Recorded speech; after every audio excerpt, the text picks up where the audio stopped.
A lot of you may not want to hear this, but the spirit of lust can be in your marriage. Yes, I know that's hard to believe. I know that some of us may not want to understand this, but the spirit of lust can be in your marriage.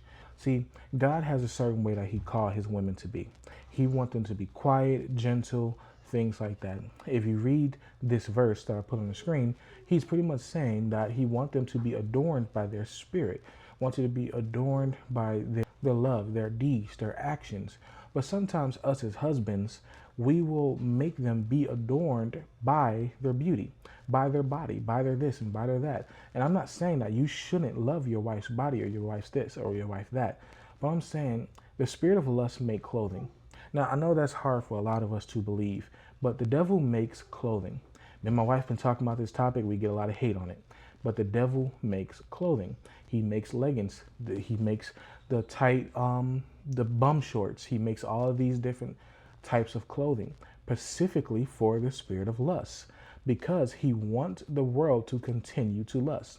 And so what God has been revealing to us is that we will bring those lustful, sinful clothing into the home of something holy. The Bible says, be holy as I am holy.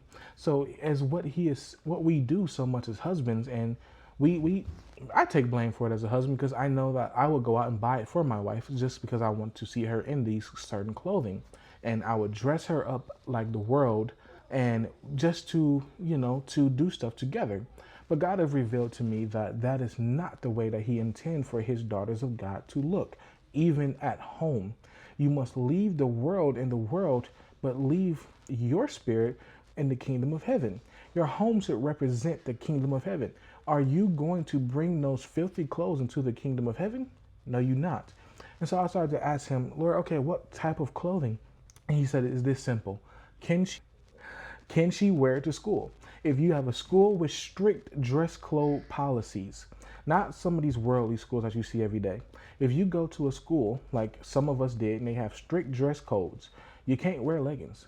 You can't wear the tight skirts. You can't wear all these things like that. A lot of time because it's made for the spirit of lust. Now, I'm not telling you that you got to walk around the house ugly, but I'm just telling you to have discernment over what you put on your wife, because you will start to lust off of your wife in a worldly fashion. And that is not what God intended. He doesn't want you to bring these filthy things inside of your home and put it on your wife. You're supposed to wash her with the word, not wash her with the world. Be careful, y'all. Be careful. Don't let the enemy trick y'all marriage.